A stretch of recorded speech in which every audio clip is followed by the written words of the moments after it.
शुद्धलेखनाचा एक नवीन नियम शिकायचा आहे. नवीन म्हणजे नियम जुनाच आहे, पण तुम्हाला आज पहिल्यांदा सांगते म्हणून नवीन. बघा, ऊन आणि ऊन हे नेमकं कुठे वापरायचं? आपण म्हणतो ना, मी गावाहून आलो, जागेवर जाऊन बसा, मला फसवून गेले, असे हे जे शब्द आहेत. मग ऊन कुठे वापरायचं आणि ऊन कुठे वापरायचं हे आज आपल्याला शिकायचं आहे. आता मला सांगा, एक अक्षरी क्रियापद. क्रियापद शिकलो ना आपण?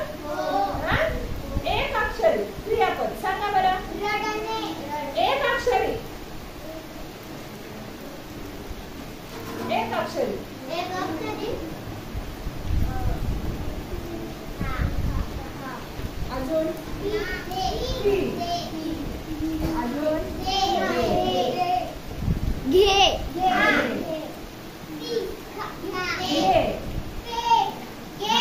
बस.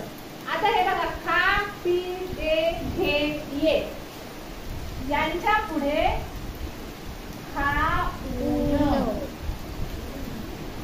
पी,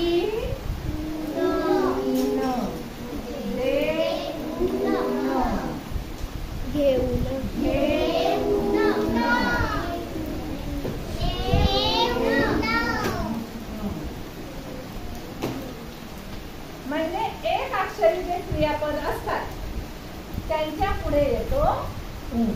आता ज्या क्रियापदाच्या शेवटी व असतो, पाठव, व असतो, अशी क्रियापद सांगा बरं.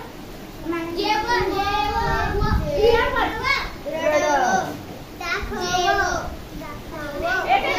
एकेकाने बोला.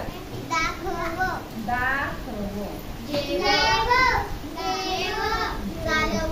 एकेकाने बोला.